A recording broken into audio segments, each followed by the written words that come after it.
Hello children, today we are going to read this chapter number 5, Rise of Kingdoms and Republics. Subject is History and Class 6 ICSE Board. So before we start to read the chapter, we'll know the meaning of some words that will be used in the chapter.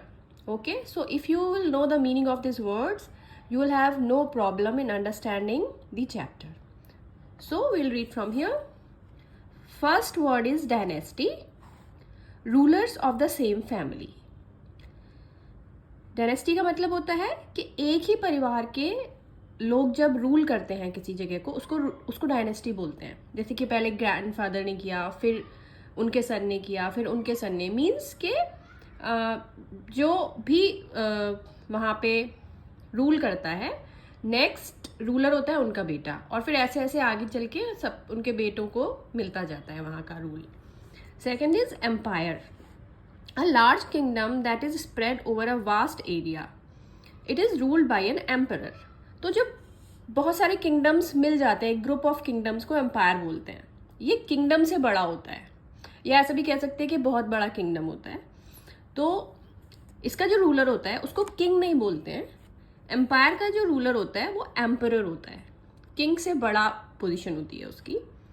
Gandhara art, a new form of art developed due to cultural contact between the Greeks and the Indians.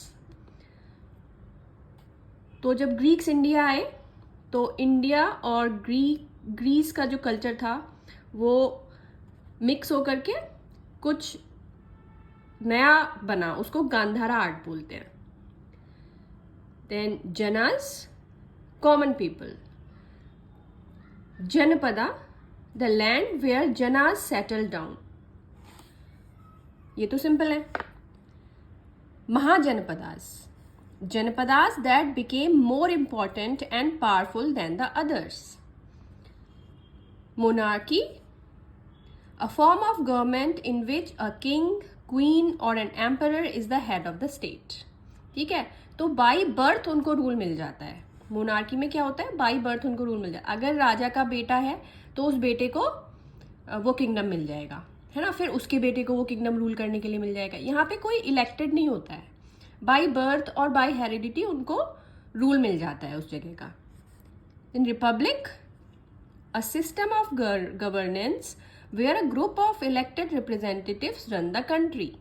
Okay, so this system is more or less very similar to the system which is being followed today. Okay, so we call it government. Okay, so a group of elected people, they run the government. That is called republic.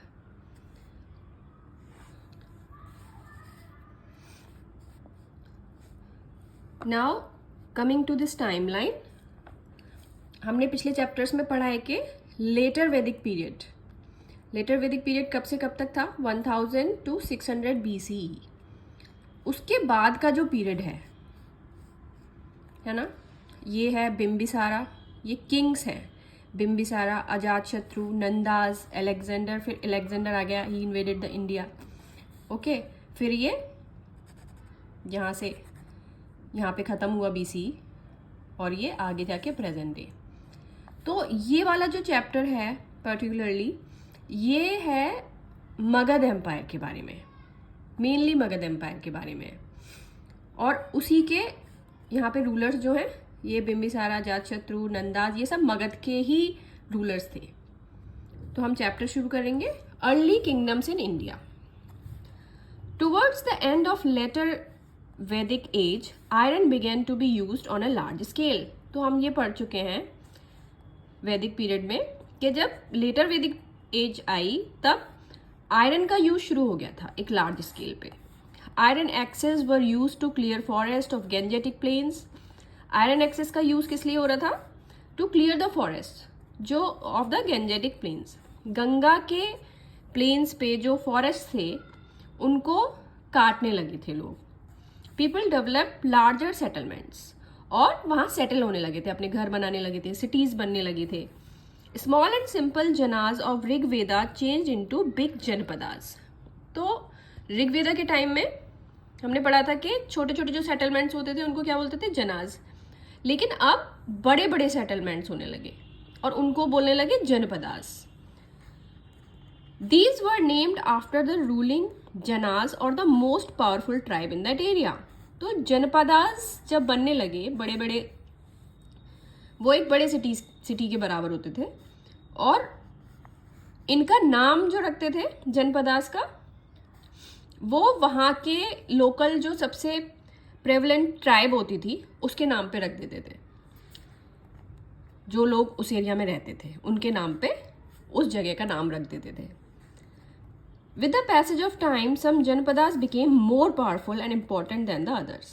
और जैसे जैसे time गुजरता गया, कुछ जनपदास बहुत powerful हो गए और इम्पॉर्टेंट हो गए, है ना, पॉलिटिकली इम्पॉर्टेंट हो गए या ट्रेड में बहुत इम्पॉर्टेंट हो गए, तो दे वर कॉल्ड महाजनपदास, है ना। जैसे आजकल मेट्रो सिटीज़ होते हैं, कुछ सिटीज़ होते हैं, कुछ मेट्रो सिटीज़ होते हैं ना, तो इसी तरीके से जनपदास, जनास, जनपदास एंड महाजनपदास आप ऐसे कंपेयर कर सकते हो।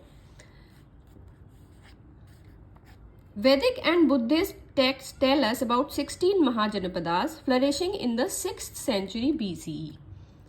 वैदिक और बुद्धिस्ट टेक्स्ट हमको बताते हैं कि 6th century BCE में कितने महाजनपदास थे?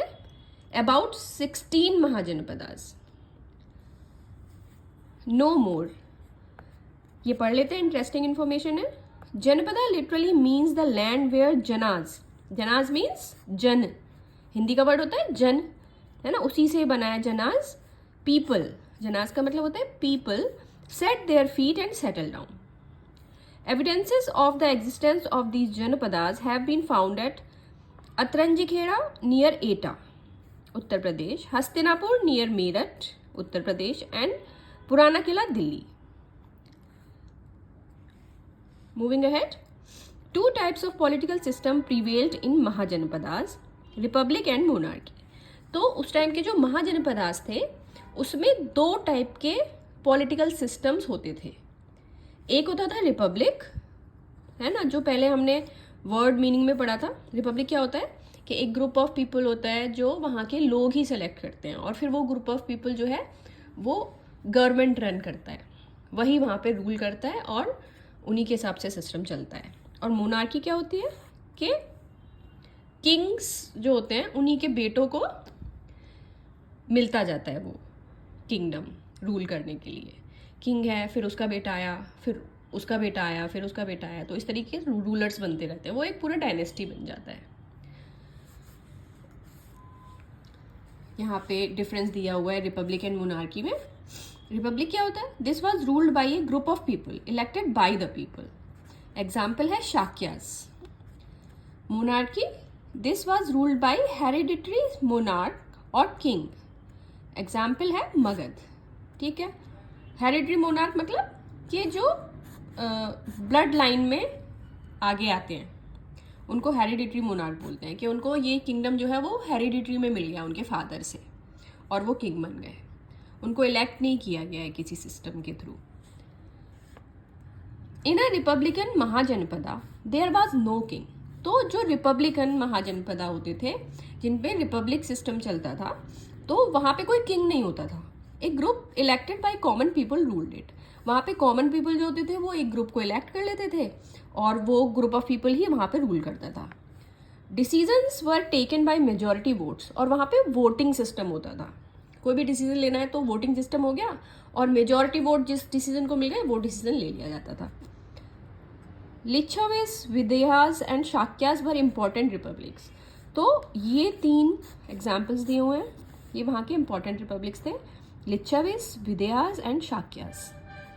Most mahajanapadas had a monarchical system, लेकिन ज़्यादातर, ये तो कुछ ही थे जहाँ पे रिपब्लिक सिस्टम फॉलो किया जाता था, लेकिन ज़्यादातर महाजनपदास ऐसे थे जहाँ पे मोनार्किकल सिस्टम ही फॉलो किया जाता था, जहाँ पे अपने फादर से किंग को किंगडम मिल जाता था इनहेरिटेंस में। A monarchy was ruled by a hereditary monarch और किंग। ये हो गया monarchical system. Each mahajanapada had a capital city, और हर महाजनपदा का एक कैपिटल सिटी होता था। Most of this were fortified, और जो कैपिटल सिटी होता था वो फोर्टिफाइड होता था. फोर्टिफाइड मीन्स के in the form of a fort, very strong, organised and built with interest. Forts were built to protect people from attacks by other kings.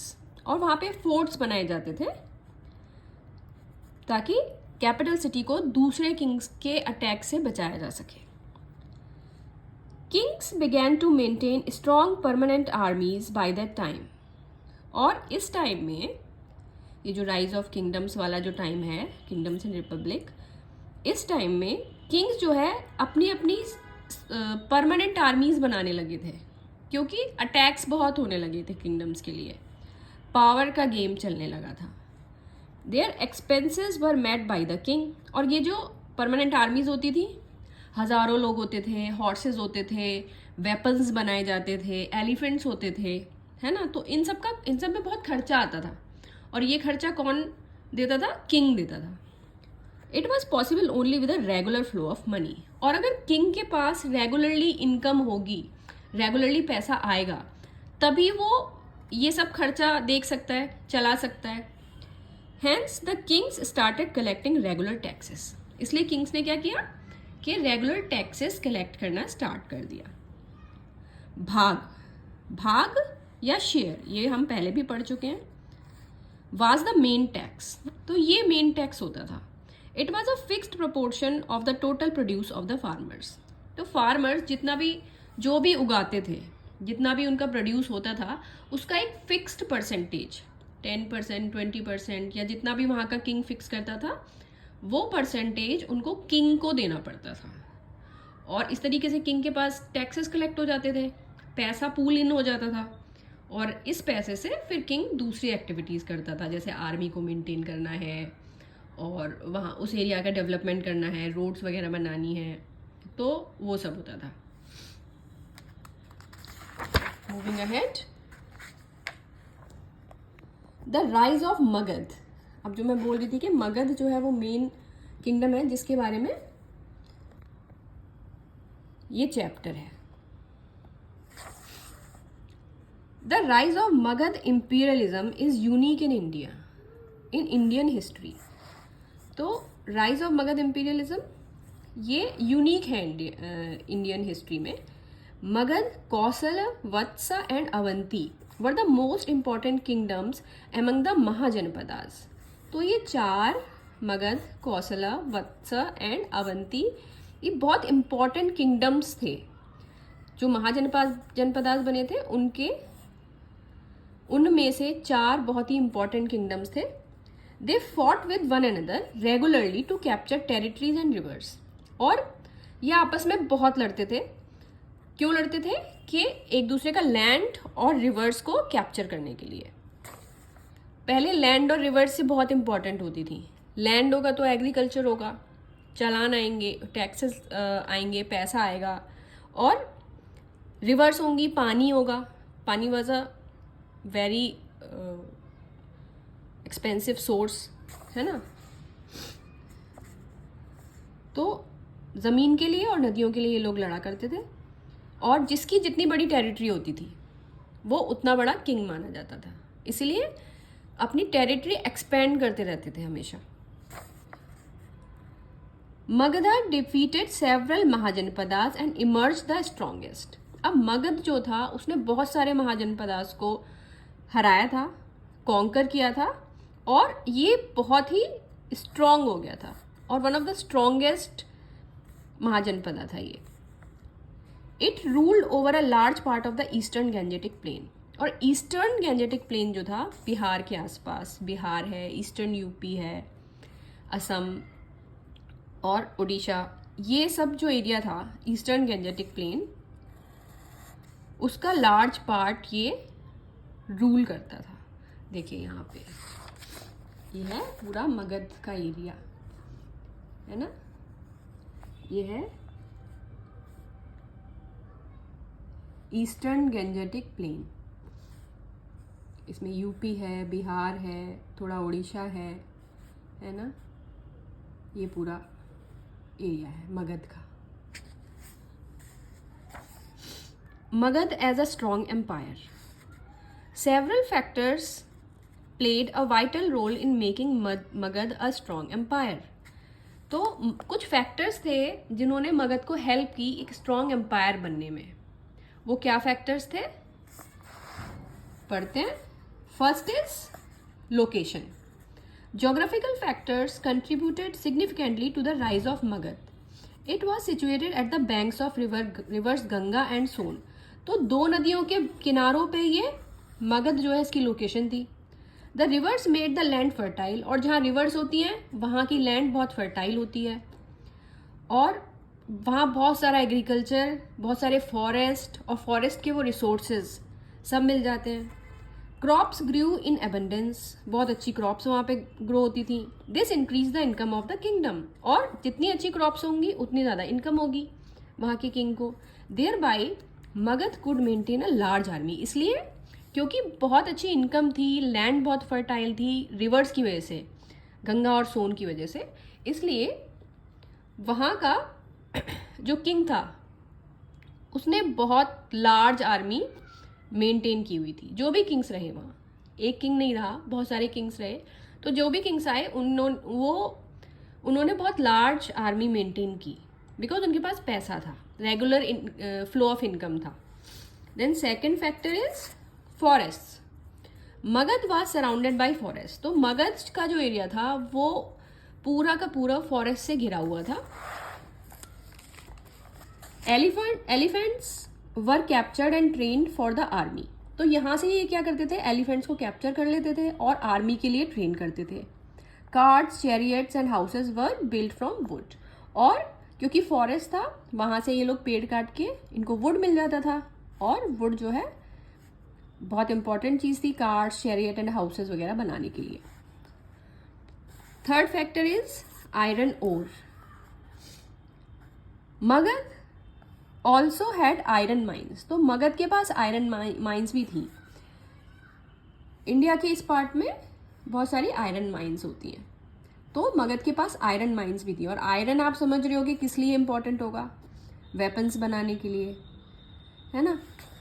Magadh also had iron mines. Iron from these mines were used to make strong agricultural tools and weapons. फिर fourth factor है location of Rajagriha. Rajagriha present day Rajgir was the capital of Magadha. तो उस time में मगध की capital थी Rajagriha. It was surrounded by 5 hills. और राजगृह जो था वो 5 हिल्स से सराउंडेड था, नेचुरल हिल्स से सराउंडेड था. This provided natural protection from invaders. और इस वजह से राजगृह पे कोई इतनी आसानी से अटैक नहीं कर पाता था और इन्वेडर्स से प्रोटेक्टेड थे राजगृह. और फिफ्थ फैक्टर क्या है, पावरफुल रूलर्स. यहाँ के रूलर्स बहुत पावरफुल थे और एम्बिशियस थे.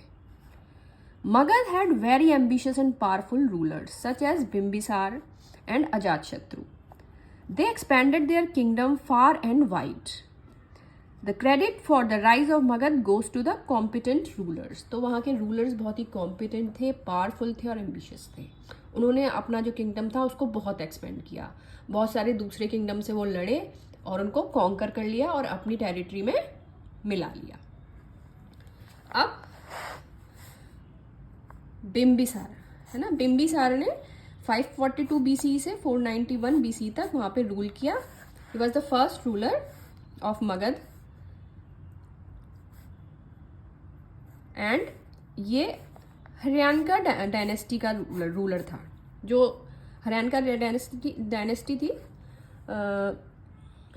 एक्चुअली मगध पे 3-4 डायनेस्टीज ने रूल किया था और उसमें से एक थी हरियाणा का डायनेस्टी और इसका फर्स्ट रूलर था Bimbisara. Bimbisara the greatest devotee of Gautama Buddha.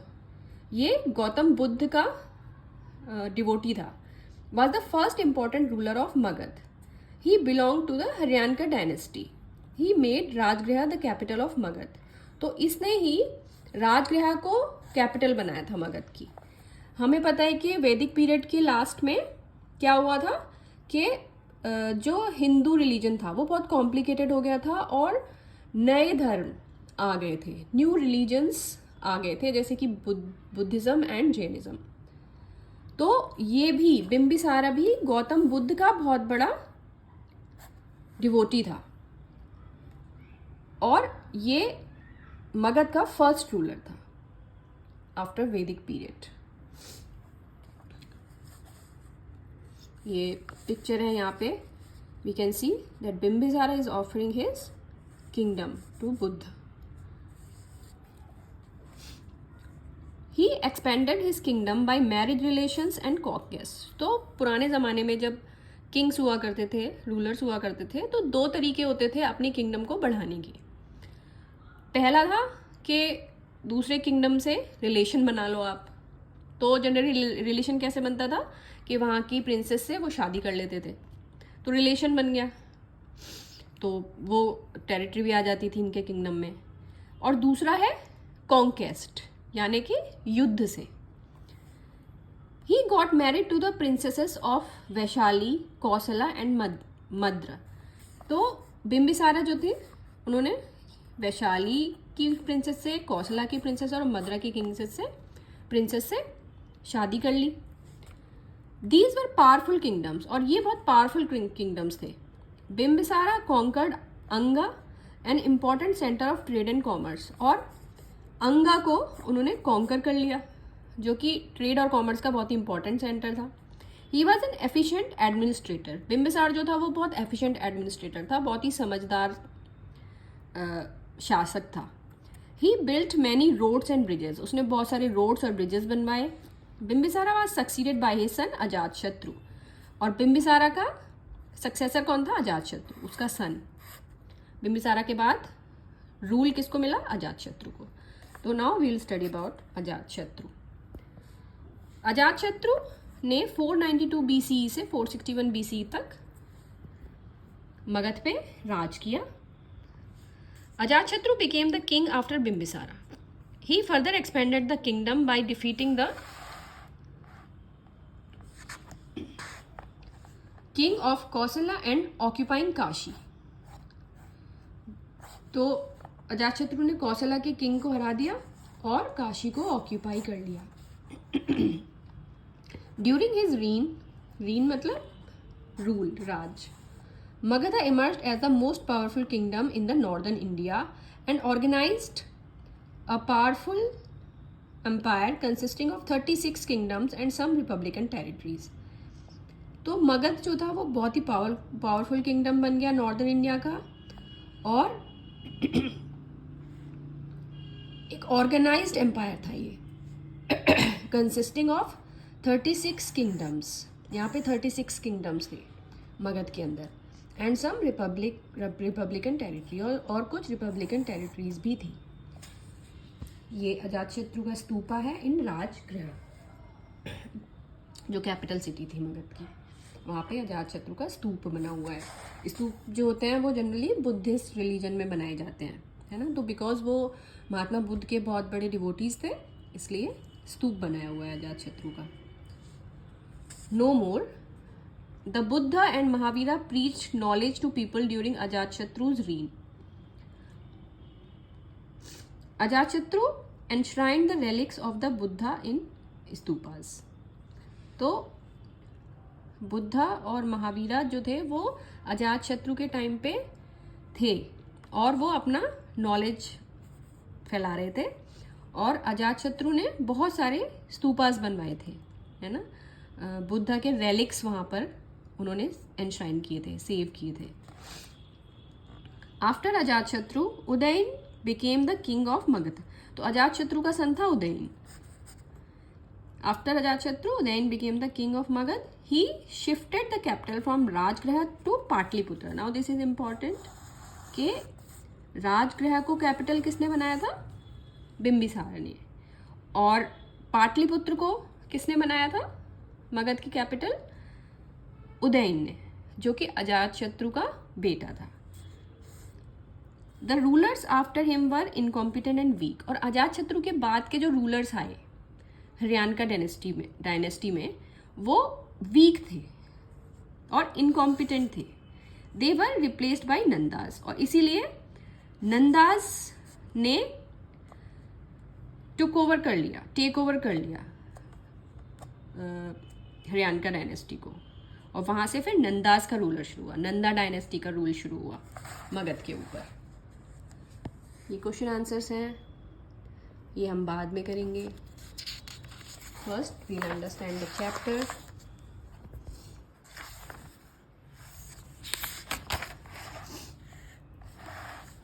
तो ये हमने हरियाणा डायनेस्टी का के 3 रूलर्स पढ़े, बिंबिसार, अजातशत्रु एंड उदयन। और इसके बाद हरियाणा डायनेस्टी का रूल खत्म हो गया, नंदास का रूल शुरू हो गया मगध के ऊपर। नंदास ने 345 से 321 BC तक मगध को रूल किया। Mahapadma Nanda, a king of Nanda dynasty,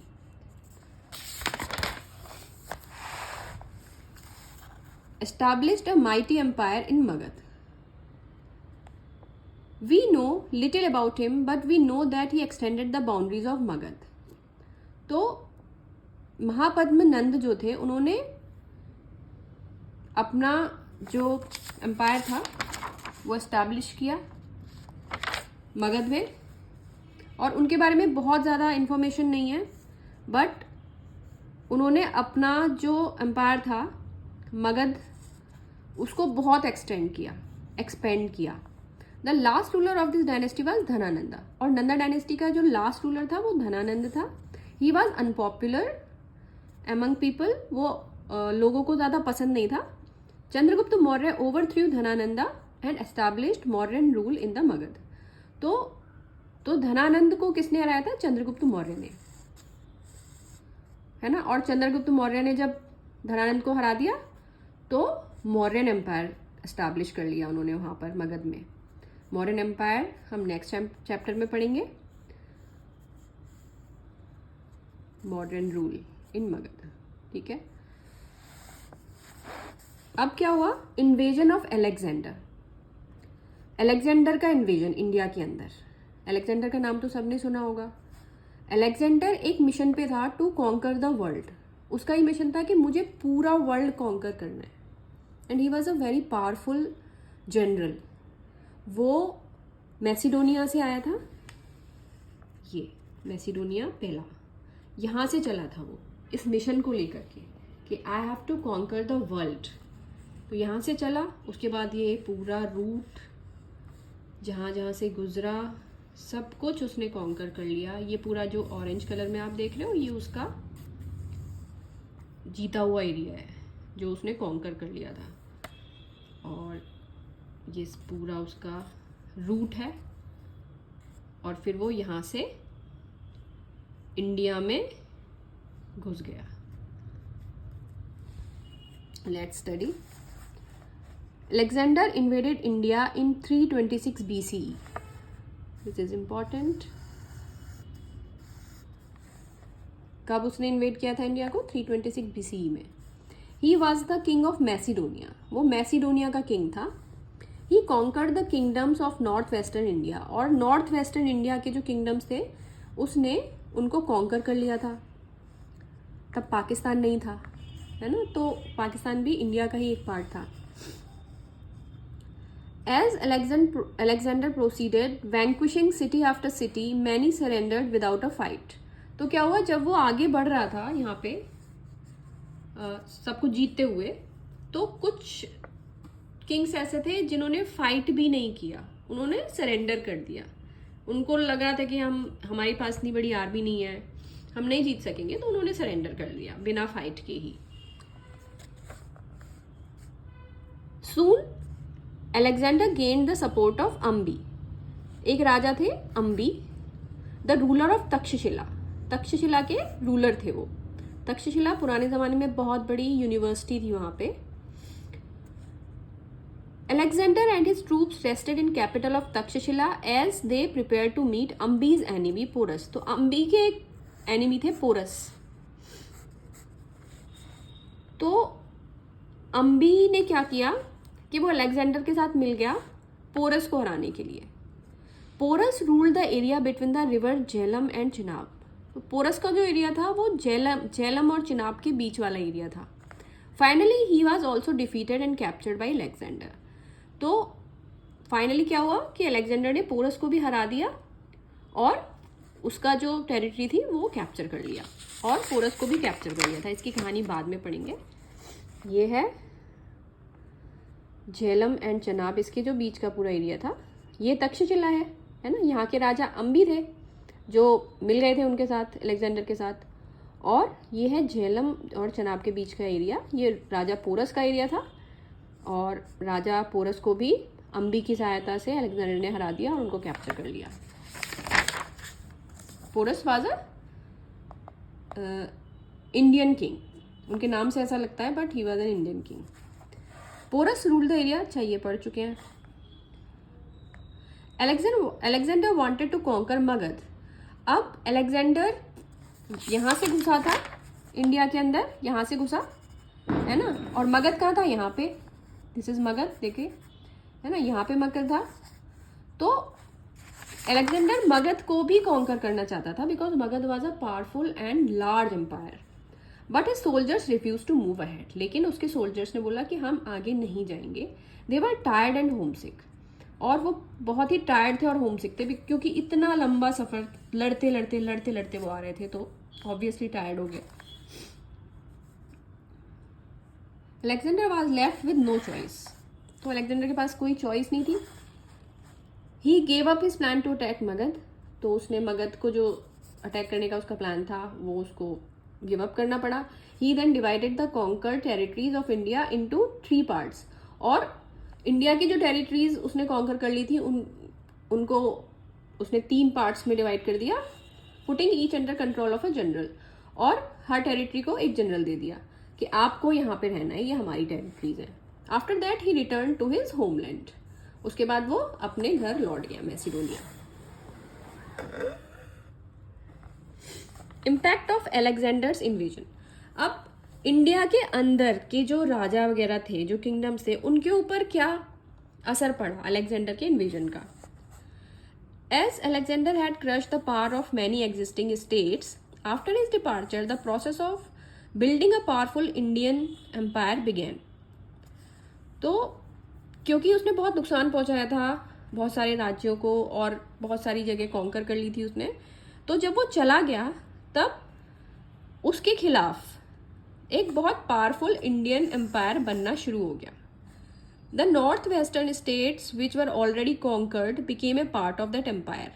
और जो नॉर्थ वेस्टर्न स्टेट्स थी, पंजाब, हरियाणा, वो सब जहाँ आता है, जो उसने कॉन्कर कर ली थी, वो भी इस एम्पायर का पार्ट बन गई। सेकंड, ये फर्स्ट इम्पैक्ट था। Second, many Greek historians travelled with Alexander. जब अलेक्जेंडर आया था तो उसके साथ बहुत सारे ग्रीक हिस्टोरियंस आए थे कि भाई जो भी होगा वील रिकॉर्ड इट, है ना, as history. Many Greek historians travelled with Alexander, from their writings we get almost accurate dates of Alexander's campaigns. तो उनके जो रिकॉर्ड्स हैं उससे हमें अलेक्जेंडर का जो कैंपेन थे उसकी एग्जैक्ट डेट पता चल जाती है। These dates help the historians of today to write the history chronologically. तो आज के जो हिस्टोरियंस हैं वो उस हिस्ट्री को फॉलो करते हैं ताकि सही सही हिस्ट्री लिखी जा सके। लेकिन इसका एक ड्रॉबैक भी था, क्योंकि उसके हिस्टोरियंस ने हिस्ट्री लिखी तो उन्होंने अपने राजा को बहुत महान बताया, लेकिन हमें नहीं पता क्योंकि हमारी तरफ के हिस्टोरियंस ने कोई हिस्ट्री नहीं लिखी है उस टाइम की, अलेक्जेंडर के टाइम की। इंडियन हिस्टोरियंस की कोई भी रिकॉर्ड्स नहीं है उस टाइम के, जबकि ऐसा नहीं है, उस टाइम इंडियन हिस्टोरियंस भी थे, लेकिन क्योंकि केवल ग्रीक हिस्टोरियंस के ही रिकॉर्ड्स हैं और उसी को फॉलो किया जाता है, इसीलिए वो अलेक्जेंडर को महान बताते हुए उसकी स्टोरीज बताते हैं। थर्ड इम्पैक्ट क्या हुआ? Europe came into close contact with India for the first time. तो यूरोप जो है वो इंडिया के क्लोज कॉन्टैक्ट में आया for the first time. This boosted trade between India and Europe, और इससे क्या हो गया कि इंडिया और यूरोप में ट्रेड शुरू हो गया। फोर्थ इम्पैक्ट क्या है? The cultural contact between the Greeks and Indians give birth to a new form of Indo Greek art called Gandhara art. तो गंधारा आर्ट डेवलप हुई ग्रीक्स और इंडियंस के कल्चरल कॉन्टैक्ट से ये आर्ट डेवलप हुई, Gandhara art.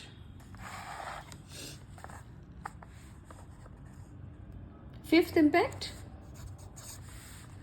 Alexander's invasion weakened the small kings of north west. तो small kings of north west थे, वहाँ पे छोटी छोटी रियासतें थे, उनके राजा थे, तो वो वीक हो गए थे।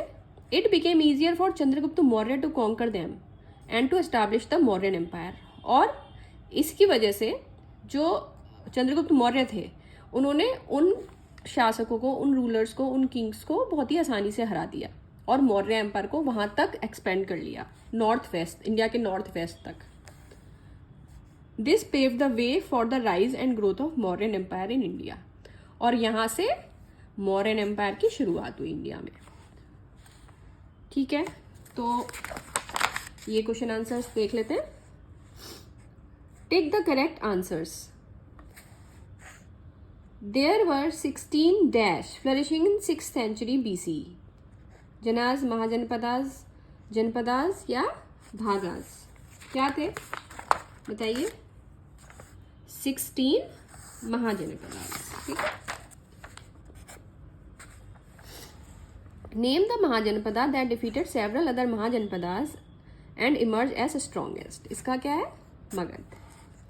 Dash was the capital of Magadha? Rajgriha. Rajgriha को किसने बनाया था कैपिटल? बिंबिसार ने।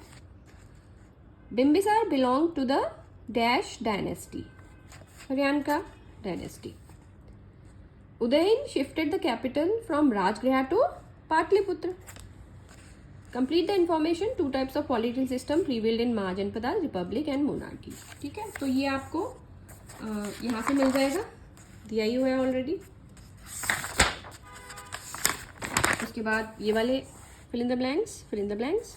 Alexander gain the support of dash the ruler of dash, Ambhi the ruler of, कहाँ का रूलर था? Takshashila.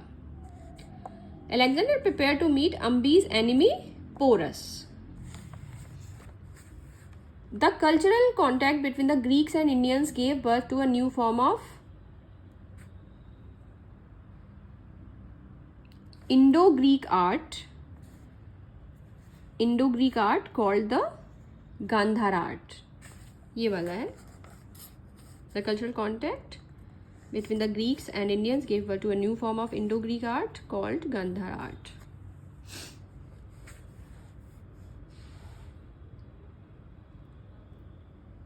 Dash was the founder of Mauryan Empire, Chandragupta Maurya. Give one-word answers.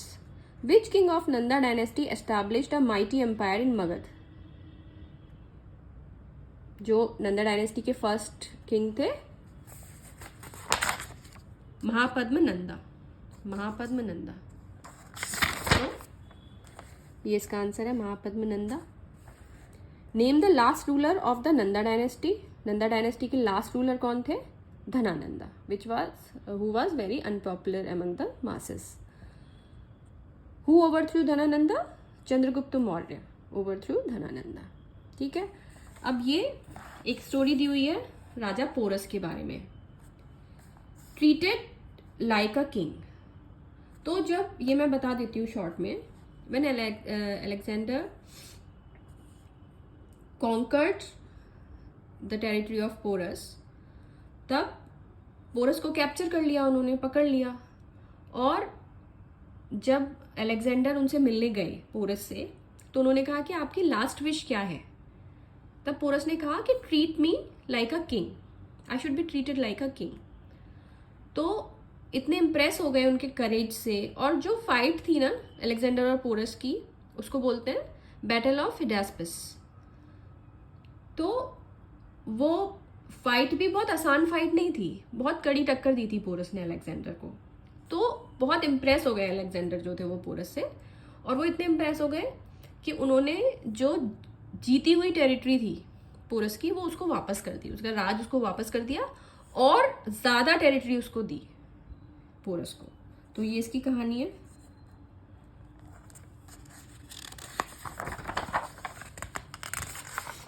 उसके बाद ये समरी है ना, this you can study. And ये flow chart है, rise of kingdoms and republics, तो ये इंपॉर्टेंट महाजनपदास हैं। अवंती, वत्स, कौशला, मगध जो आपस में लड़ते रहते थे, इसमें स्ट्रॉन्गेस्ट जो था वो मगध था। फिर factors that made Magadha a strong empire, कौन से फैक्टर्स थे जिन्होंने मगध को स्ट्रॉन्ग एम्पायर बना दिया, ये हम पढ़ चुके हैं। लोकेशन, क्योंकि गंगा और सोन के बैंक्स पे था वो। Forest, iron ore, location of the capital city and powerful rulers. उसके बाद rulers of Magadha, 2 dynasties, Haryana dynasty के कौन कौन से रूलर्स थे, बिम्बिसार एंड अजातशत्रु, और उसके बाद अजातशत्रु का बेटा भी था उदयन। और नंदा डायनेस्टी के 2 रूलर थे, महापद्मनंदा एंड धनानंदा। और धनानंदा को फिर किसने जीत लिया, चंद्रगुप्त मौर्य ने, चंद्रगुप्त मौर्य, ठीक है। उसके बाद मौर्यन एम्पायर का स्टार्ट हुआ, जो हम नेक्स्ट चैप्टर में पढ़ेंगे। यहाँ पे क्वेश्चन आंसर्स हैं।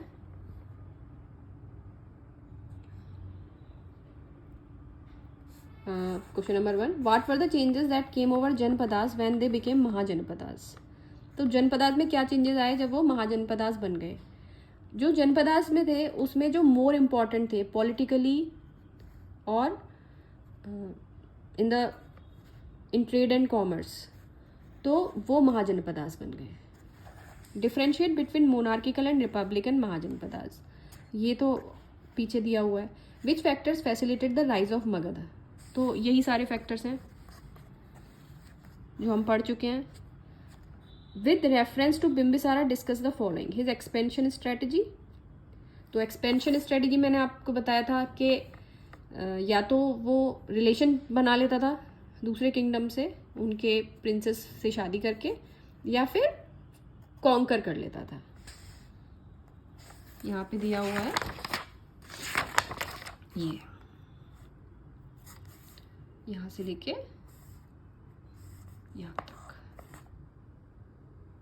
यहाँ तक भी रख कर सकते हो आप, अजातशत्रु यहाँ तक, यहाँ से लेके ये पैराग्राफ पूरा इसके आंसर में आएगा। उसके बाद हिज अचीवमेंट्स, उसके अचीवमेंट्स क्या थे,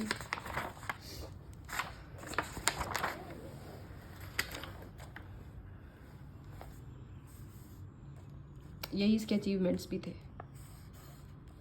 कि उसने अपना जो किंगडम था वो बहुत एक्सपेंड किया था और उसने बहुत ज़्यादा डेवलपमेंट किया वहाँ का।